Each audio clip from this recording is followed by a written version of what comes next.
नमस्कार, मैं रजनीश कुमार सिंह। स्वागत है आपका अपना YouTube channel Buxar 4G classes. तो दोस्तों, आज हम बहुत ही विशेष चैप्टर लेकर चले हैं। बहुत सारे स्टूडेंट जो कि हम पिछले वीडियो जब डालते आ रहे हैं अपने चैनल पर, तो बहुत सारे स्टूडेंट का एक ही कमेंट था कि सर चैप्टर वाइज वीडियो डालिए, चैप्टर वाइज वीडियो डालिए। तो मैं सोचा चलो भैया आज से हम रेगुलर चैप्टर वाइज ही वीडियो बनाएंगे, ठीक है। तो इस चैप्टर वाइज वीडियो में मैथ का बहुत ही छोटा चैप्टर और शुरुआत का चैप्टर से शुरू करने जा रहा हूँ, वो है नंबर सिस्टम। देखिए, नंबर सिस्टम यानी संख्या पद्धति। तो इसके बारे में थोड़ा सा हम देख लेते हैं कि नंबर सिस्टम क्या होता है। देखिए दोस्त, नंबर सिस्टम का मतलब क्या होता है, किसी भी संख्या को दर्शाने के लिए एक पद्धति की जरूरत होती है जिसे हम संख्या पद्धति कहते हैं। यानी कोई नंबर को रिप्रेजेंट करने के लिए एक सिस्टम की जरूरत होता है, उससे हम क्या कहते हैं, नंबर सिस्टम। तो इस नंबर सिस्टम के अंदर हम पूरे 5 टॉपिक पढ़ेंगे। कौन कौन सा भैया?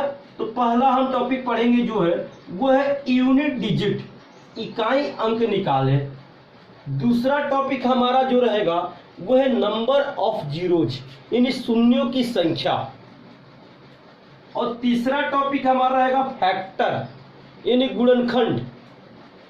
चौथा टॉपिक हमारा रहेगा रूल ऑफ डिविजिबिलिटी, यानी विभाज्यता का नियम। और पांचवा जो आखिरी का रहेगा वो रहेगा रिमाइंडर थ्योरम, यानी शेषफल प्रमेय। हाँ, तो नंबर सिस्टम में हम 5 पॉइंट पढ़ेंगे, लेकिन उससे पहले एक छोटा सा पॉइंट है, वो भी नंबर सिस्टम में ही आता है, तो उसको भी देख लेते हैं, हो सकता है वहां से भी क्वेश्चन बन जाए। तो एक होता है फेस वैल्यू, फेस वैल्यू, और दूसरा होता है इसमें प्लेस वैल्यू।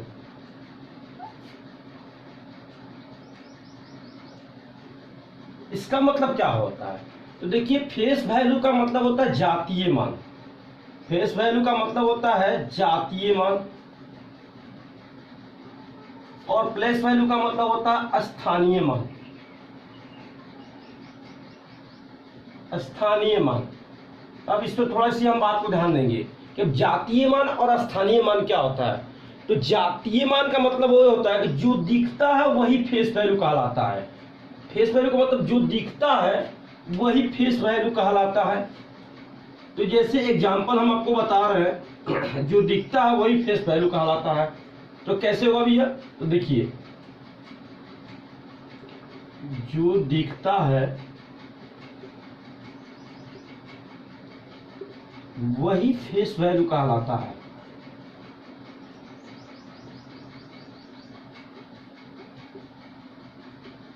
यानी कहा जाए, एग्जाम्पल मान लीजिए दिया होगा 2, 4, 6 में 4 का जातीय मान क्या होगा, फेस वैल्यू क्या होगा।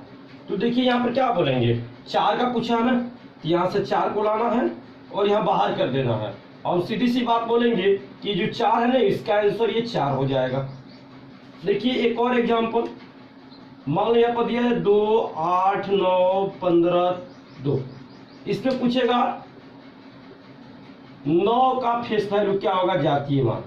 तो 9 का जैसे पूछा है तो भैया 9 का जातीय मान 9 ही होगा, ठीक है। कोई परिवर्तन नहीं होगा। लेकिन अगर यही प्लेस वैल्यू बोले तो प्लेस वैल्यू का मतलब क्या होता है, स्थानीय मान। स्थानीय मान का मतलब ये होता है, प्लेस वैल्यू का मतलब उसका जगह, स्थान, यानी कौन से जगह पर है, कौन से स्थान पर है, वही स्थानीय मान होता है। इसको हम क्या लिखेंगे, प्लेस वैल्यू का मतलब उसके स्थान को हम, उसके स्थान, जगह को हम स्थानीय मान कहते हैं। स्थानीय मान कहते हैं। एग्जाम्पल, मान लीजिए आपको दिया हो यही नंबर 2, 4, 6 में 4 का स्थानीय मान क्या होगा, प्लेस वैल्यू क्या होगा। तो हम क्या बोलेंगे, 4 का स्थानीय मान। तो मान लो यहाँ पर 2, 4, 6 दिया हुआ है, तो ध्यान दीजिएगा, ये हुआ उसका यूनिट डिजिट, ये हुआ उसका 10 डिजिट, और ये इसका 100 डिजिट। और जब ये तीनों को जोड़ेंगे तब ये आपका 246 बनेगा। बनेगा कि नहीं बनेगा? तो 4 का स्थानीय मान, तो सबसे पहले 4 को खोजना है और बाहर लाना है और यहाँ पर 4 को लिख देना है। अब राइट साइड से गिनती करना है, इकाई, दहाई। तो ये दहाई वाला स्थान पर है ना, दहाई वाला स्थान का मतलब है 10 से गुणा करो, और जैसे ही हम 10 से गुणा करेंगे तो ये हो जाएगा 40 और यही हमारा आंसर बनेगा। एक और छोटा सा एग्जांपल लीजिए, देखिए मान लो 2, 4, 6, 8, 10 में 4 का प्लेस वैल्यू क्या होगा, स्थानीय मान। तो देखिए इसमें हम क्या करेंगे, इसमें यहाँ भी 4 का पूछा, यहाँ भी 4 का पूछा है, तो 4 को पकड़िए और यहाँ लाइए, और इसका स्थान देखिए क्या है, इकाई, दहाई, सैकड़ा, हजार, 10,000। तो आप 10,000 से गुणा कर दो, और जैसे हम 10,000 से गुणा करेंगे तो 10,000 गुणे 4 यानी हो जाएगा ये 40,000, और यही हमारा आंसर बन जाएगा। समझ रहे बात। अब इसके बाद हम शुरू करेंगे यूनिट डिजिट, और यहां से हमारा इकाई अंक शुरू हो जाएगा। ठीक है, अब देखते हैं यूनिट डिजिट। यूनिट डिजिट क्या होता है? यूनिट डिजिट का मतलब होता है इकाई अंक निकाले। तो हम कोई भी संख्या का इकाई अंक कैसे पहचानते हैं? तो देखिए इकाई अंक का मतलब होता है कि अंक लिखने के बाद राइट साइड से पहला अंक जो मिल जाता है वही हमारा यूनिट डिजिट होता है, वही हमारा यूनिट डिजिट होता है, वही हमारा इकाई नंबर होता है। समझ रहे आप। मान लो जैसे यहां पर ये दे दिए, एक और एग्जांपल आपको दे रहा हूं। मान लो यहां पर दे दिया है, पूछे कि इसका इकाई स्थान क्या होगा, तो भैया राइट साइड से जो अंक आता है पहले वही हमारा यूनिट डिजिट कहलाता है। समझ रहे बात को। लेकिन इसमें क्वेश्चन किस टाइप के आते हैं, क्वेश्चन थोड़ी सी देखते हैं किस टाइप का आता है। तो चलिए हम शुरू कर, देखिए पहला क्वेश्चन यहाँ पर हम शुरू करते हैं, किस टाइप का क्वेश्चन आता है। देखिए मान लो आपको दे दिया, एकदम हम 0 लेवल से शुरू करेंगे और हाई लेवल तक जाएंगे, एसएससी लेवल तक। मान लो 5 गुणे 5 दिया हुआ है, का इकाई अंक ज्ञात करें, का इकाई अंक ज्ञात करें। तो हम क्या करेंगे, यहां पर हम यही बोलेंगे कि भैया 5 गुणे 5, जब इसको मल्टीप्लाई किए तो कितना आया 25। लेकिन हमसे पूछा है कि यूनिट डिजिट क्या होगा, फाइंड द यूनिट डिजिट, इकाई अंक। तो भैया राइट साइड से जो अंक आएगा वो पहला अंक को ले लेना है और बोलेंगे इसका यूनिट डिजिट 5 होगा। कोई दिक्कत नहीं ना। तो इसमें इकाई अंक वाले में हम टोटल 2 पार्ट में वीडियो बनाएंगे और आपको 0 से लेकर हाई लेवल तक समाप्त हो जाएगा। बस बने रहिए, लगे रहिए और देखते रहिए। तो चलिए देखते हैं क्वेश्चन नंबर 3 क्या कहता है। दिया हुआ 24 गुणे 33 का इकाई स्थान ज्ञात करें। अब देखिए यहाँ पर जो दिया हुआ है 24 गुणे 33 का इकाई स्थान यूनिट डिजिट। तो एक बात बताइए, हमें 24 और 33 का पहाड़ा याद करेंगे, फिर जो आएगा उसको लिखेंगे, उसके बाद हम बोलेंगे कि ये हुआ इसका इकाई स्थान। लेकिन ये काम हमें नहीं करना। देखिए इसका यूनिट डिजिट क्या है 4 और इसका यूनिट डिजिट क्या है 3। बस हमें 4 लेना है और 3 लेना है, इन दोनों को आपस में गुणा करना, जो बचेगा उसका यूनिट डिजिट ले लेना है। बोलेंगे हम कि भैया इसका आंसर 2 होगा। समझ रहे बात को। चलिए एक और आपके सामने क्वेश्चन नंबर 3। इसका यूनिट डिजिट 3 हुआ, इसका 2 और इसको 6। अब देखिए 3 गुणे 2 गुणे 6, इसको गुणा करें तो क्या आएगा 3 गुणे 2 6, 6 गुणे 6 कितना होगा 36। अब 36 में दाहिने साइड से जो पहला नंबर आएगा वो लेना है। अब बोलेंगे यही हमारा यूनिट डिजिट हो जाएगा। तो देखिए क्वेश्चन नंबर 4 आपके सामने क्या कह रहा है, 31 गुणे 33 गुणे 37 गुणे 39 गुणे 43 का इकाई स्थान। देखिए इतना बड़ा कैलकुलेशन है और पूछा इसका इकाई स्थान क्या होगा। इतना गुणा करने में मालूम चला कि पूरा एग्जाम का टाइम खत्म हो गया और एक यूनिट डिजिट नहीं बन पाया। तो हम क्या करेंगे, सबका इकाई स्थान यूनिट डिजिट को पकड़ेंगे। यहाँ पे 1 गुणे 3 गुणे 7 9 गुणे 3। अब देखिए तो 3 गुणे 7 कितना होगा 21 और 9 गुणे 3 27। अब इसको भी गुणा करें तो यहाँ से यूनिट डिजिट ले लीजिए। 1 गुणे 7 कितना होगा 7 और बोलेंगे यही हमारा इकाई स्थान हुआ, ये हमारा इकाई अंक हुआ। समझ रहे हैं बात को। फिर से देखिए 1 गुणे 3 गुणे 7 कितना हुआ 3 और 7 कितना हुआ 21 हुआ। 9 गुणे 3 कितना हुआ 27 हुआ। अब देखिए 21 और 27 तो यहाँ से 1, जैसे आपका आसानी हो स्टेप बाय स्टेप ले सकते हैं, आंसर में कोई परिवर्तन नहीं होगा। देखिए जैसे यहाँ पर है 1 3 5 6 7 8, तो क्या करेंगे हम 1 गुणे 3 गुणे 5 गुणे 6 गुणे 7 गुणे 8। अब देखिए हमें इसको गुणा करना है, तो 3 गुणे 5 15 छक्के 90, और यहाँ पर 7 8 है 56।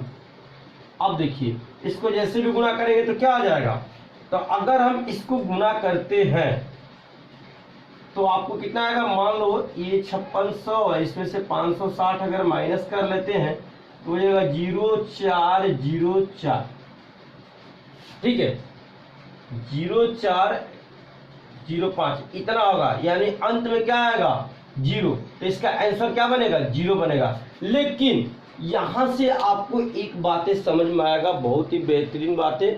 देखिए क्या आ रहा है समझ में, यहाँ यही हमको समझ, इसका आंसर 0 आया ना, तो ये हम समझ रहे हैं कि अगर 0 के साथ कोई भी संख्या का गुणा हो तो वहां पर क्या होगा 0 ही होगा। तो हम डायरेक्ट ऐसे भी लिख सकते हैं, उसका यूनिट डिजिट 0 आएगा ना।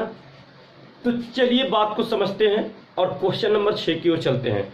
अगर आप क्वेश्चन नंबर 5 देखे हैं तो 6 बिना कलम उठाए आसानी से बनेगा, एकदम पेन फ्री क्वेश्चन है। देखिए क्या बोला है, 135 गुणे 136 गुणे 180 172 और 85 का इकाई स्थान क्या होगा। तो आपको क्या करना है, सबका यूनिट डिजिट लेकर गुणा करना, यही ना अभी तक हम सीखे। तो गुणा करेंगे 5 गुणे 6 गुणे 0 गुणे 2 गुणे 85, तो हम जानते हैं गुणा करेंगे, लेकिन जैसे ही गुणा करेंगे इसमें आपको 0 भी दिखाई दे रहा है, बात को ध्यान दीजिएगा। और जैसे ही 0 मिल गया, 0 में किसी भी अंक के साथ गुणा करेंगे तो अंत में 0 आएगा, तब क्या होगा, इसका यूनिट डिजिट क्या होगा 0 होगा। समझ रहे बात, अगर बात समझे तो चलिए एक और क्वेश्चन आपके सामने, क्वेश्चन नंबर 7 देखते हैं क्या बोला है। क्वेश्चन नंबर 7 बोल रहा है कि सभी अभाज्य संख्या के गुणनखंड का इकाई स्थान क्या होगा। सभी अभाज्य संख्या के गुणनखंड का इकाई स्थान क्या होगा, यानी जितने भी अभाज्य संख्या है सभी का। तो बात को ध्यान देंगे, सभी अभाज्य संख्या का मतलब क्या होगा, वैसी संख्या जो 1 से और अपने आप से कटे, तो सभी अभाज्य संख्या क्या होगा, यही होगा ना। देखिए तो 1 से और अपने आप से कटे, यही ना अभाज्य संख्या जाएगा। तो हम क्या बोलेंगे, अब देखिए जैसे गुना करेंगे यहां से आपको मिलेगा 5 गुणे 2 कितना होगा 10, गुणे 3 गुणे 7 गुणे 11 डॉट डॉट डॉट, बोल सकते हैं 3 गुणे 5 नहीं 5 तो कर लिया ना, 3 गुणे 7 गुणे 11 गुणे डॉट डॉट डॉट जहां तक जाए। तो यहां पर देखिए, यहां पर अंत में 0 दिखाई दे रहा है, और इसके बाद चाहे जितनी भी संख्या गुणा करेंगे तो हमको आखिरी में यूनिट डिजिट क्या मिलेगा, 0 ही मिलेगा। तो हम बोलेंगे इसका आंसर 0 होगा। समझ रहे बात। तो देखिए हम क्वेश्चन नंबर 7 क्या पढ़े थे कि सभी अभाज्य संख्या के गुणनफल का इकाई स्थान क्या होगा। लेकिन क्वेश्चन नंबर 8 में बोला है कि सभी विषम अभाज्य संख्या के गुणनफल का इकाई स्थान क्या होगा। इसमें सभी विषम अभाज्य संख्या का पूछा है, इसमें सम नहीं है और टोटल नहीं है अभाज्य संख्या, विषम। तो विषम क्या होगा आपका, तो विषम अभाज्य संख्या हो जाएगा 3 गुणे 5 गुणे 7 11 13 17 डॉट डॉट डॉट अनंत तक मान लो। अब बात को थोड़ी सी ध्यान देना, इसका एक रूल होता है बंधु। देखिए रूल क्या होता है, अगर 5 के साथ कोई सम संख्या मिल जाता है गुणा करना है तो उसका यूनिट डिजिट 0 होगा। देख लो यहां पर मान लो ये 5 है, अगर इसके साथ कोई सम संख्या मिल जाता है तो यूनिट डिजिट उसका क्या होगा 0 होगा। देखिए 5 गुणे 2 5 गुणे 4 5 गुणे 6 या 5 गुणे 12 सम संख्या यानी इवन नंबर। अब देखिए तो 5 गुणे 2 कितना होता है, तो हम बोलेंगे सर 10 होता है, 5 चौके 20 होता है, 5 छक्के 30 होता है, 12 पचे 60 होता है।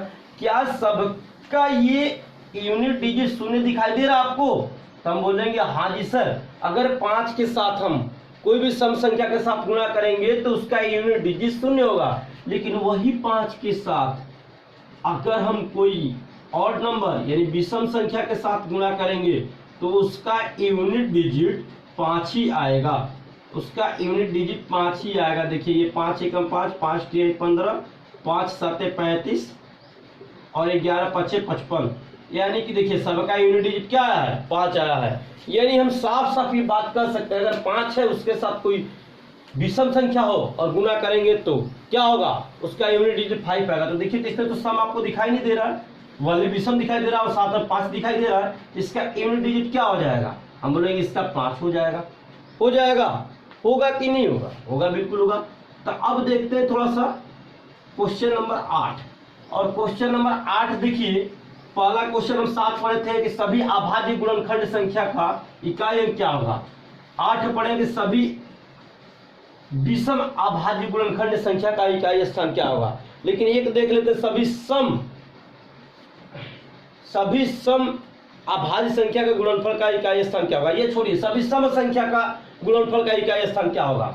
सभी सम संख्या का गुणनफल का इकाई स्थान क्या होगा। तो सम संख्या का गुणनफल, तो सम संख्या वैसी संख्या जो 2 से भाग देने पर पूरी तरह से कट जाए, उससे हम क्या कहते हैं, सम संख्या कहते हैं। डॉट डॉट डॉट, यही ना होगा। तो देखिए, तो इसमें से आपको क्या दिखाई दे रहा है, कहीं ना कहीं ये 10 दिखाई दे रहा है, इसके आखिरी में क्या दिखाई दे रहा है, 0।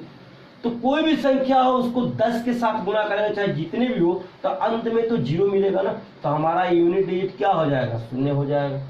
हो जाएगा कि नहीं हो जाएगा। देखिए कितनी आसानी से बना है, एकदम 0 लेवल से क्वेश्चन शुरू हुआ है और धीरे धीरे टाइप बढ़ेगा। ठीक है, तो अब चलिए हम देखते हैं क्वेश्चन नंबर 9 यहाँ पर हम देख लिए। अब देखते हैं 10 नंबर क्वेश्चन। अब थोड़ा यहाँ से लेवल आपका बढ़ेगा और बहुत ही अच्छा क्वेश्चन रहेगा क्वेश्चन नंबर 10। और देखिए क्वेश्चन नंबर 10 क्या बोला है, फैक्टोरियल 4 का इकाई स्थान क्या होगा। फैक्टोरियल 4 का इकाई स्थान क्या होगा। Find the unit digit of factorial 4 क्या होगा। थोड़ी सी बात को ध्यान दीजिएगा। तो फैक्टोरियल का मतलब पहले समझ लेते हैं, फैक्टोरियल का मतलब होता क्या है। ठीक है, यहां तक इसकी बातें हम समझते हैं। देखिए, जैसे मान लेते हैं n फैक्टोरियल बोले, या इसको हम ऐसे भी लिख सकते हैं n और ऐसे लिख देते हैं। ठीक है, ये भी फैक्टोरियल हुआ। तो फैक्टोरियल का हमेशा एक घटते क्रम में लिखना है, हमेशा एक घटते क्रम में लिखना है। कहां तक, जब तक 1 ना आ जाए। मान लो ये n है तो क्या लिखेंगे हम, n into n-1 into n-2। कहां तक, जब तक 1 न आ जाए, यानी घटते हुए लिखेंगे। वैसे ही बोला जाए, अगर मान लीजिए फैक्टोरियल 4 है जो आपको क्वेश्चन दिया है, तो क्या करेंगे फैक्टोरियल, तो 4 को गुणा करेंगे, 1 कम करेंगे, 3 गुणे 2 गुणे 1, ये हुआ फैक्टोरियल 4 का वैल्यू। फैक्टोरियल मान लीजिए 5 दिया हुआ है तो 5 से ही शुरू करेंगे और 1 घटते हुए लिखेंगे। कहां तक, जब तक भैया आपको 1 ना मिले। समझ रहे बात। तो ऐसे करेंगे। यही यहां पर दिया हुआ है कि फैक्टोरियल 4 का इकाई स्थान। तो भैया ये फैक्टोरियल 4 दिया हुआ ना, तो क्या करेंगे, 4 गुणे 3 गुणे 2 गुणे और 1, इसका इकाई स्थान क्या होगा। अब इसको हम गुना करेंगे, 4 गुणे 3 12, 12 दूना 24, 24 से कम 24, 24 लिखेंगे। और राइट साइड से जो पहला अंक आता है ना, वही हमारा यूनिट डिजिट होता है। इसका यूनिट डिजिट क्या हो जाएगा, 4 हो जाएगा। समझ रहे बात को। तो चलिए अब देखते हैं आगे क्वेश्चन नंबर 11। मान लो यहां पर आपको क्वेश्चन नंबर 11 दे दिया और इसमें हम ज्यादा परिवर्तन नहीं करेंगे, 4 के जगह पर 5 कर दिए। चलिए फैक्टोरियल 5 का इकाई स्थान। अब क्या होगा, 4 का तो हम देखे थे कि उसका 4 आया था, फैक्टोरियल 5 का क्या होगा। तो फैक्टोरियल 5 का इकाई स्थान क्या होगा भैया। तो देखिए, तो सबसे पहले इसका हम निकालते हैं कि इसको कैलकुलेशन करने पर क्या होगा। तो 5 गुणे 4 गुणे 3 गुणे 2 गुणे 1, अब क्या हो जाएगा, तो 5 चौक के 20, 20 3 60, 60 गुना 120 गुणे 120, यानी क्या होगा 120। यानी अंत में क्या मिला, अब 0 मिला। तो हम क्या बोलेंगे, इसका यूनिट डिजिट 0 हुआ। समझ रहे बात। अब हम देखिए यहां से बात करते हैं फैक्टोरियल 5 का। अब फैक्टोरियल अगर 6 के पास जाते हैं तो इसका क्या होगा। तो फैक्टोरियल 6 का क्या होगा, 6 गुणे 5 गुणे 4 गुणे 3 गुणे 2 गुणे 1। अब देखिए तो 6 5 30 चौके 120, 120 360 2 720 हो जाएगा। फैक्टोरियल 7 का देखिए, 7 गुणे 5 गुणे 4 गुणे 3 गुणे 2 गुणे 1। बस जो हम बोल रहे वो कल केवल देखते रहिए। ये कितना होगा, 5040 हो जाएगा। फैक्टोरियल 8 का जब देखते हैं हम, तो 8 गुणे 7 गुणे 5 गुणे 4 गुणे 3 गुणे 2 गुणे 1, इसका कितना होगा, 40,320 ये होगा इसका। अब आगे देखते हैं फैक्टोरियल 9 का,